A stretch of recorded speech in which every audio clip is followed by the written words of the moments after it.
Welcome to Excel Highway, your one-stop shop for all your Excel needs. Today, I want to share with you a nice trick that will help you combine lists of words from different columns into one.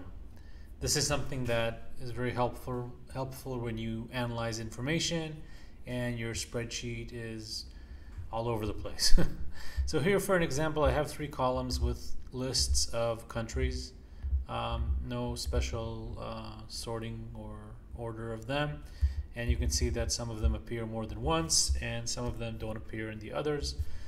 Regardless, what I want to do is to have one list of all the names and have a unique list. So I'm going to use 2 or basically 3 simple formulas here on Google Sheets that can do that. Very simple. So the first one is called flatten, and what flatten does is it basically takes information that's wide, let's say more than one column, and puts it all in one column. So you see I have everything here in a nice list, and obviously I can't use that.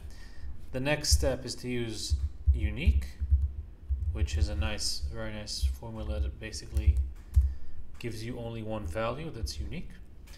And just so it's easier to read, I'm just going to use sort.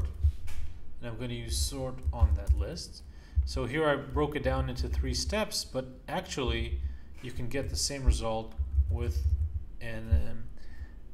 one function that has a nested function that has everything in it. So sort, unique, and flatten on those 3 columns, close the 3 parentheses, is going to give me the same result. So I no longer need these, and I basically have that. So very simple. Sort, unique, flatten, and there's how you get it. Hope you enjoyed the video. If you did, please subscribe, hit that like button, help this channel grow. See you next time.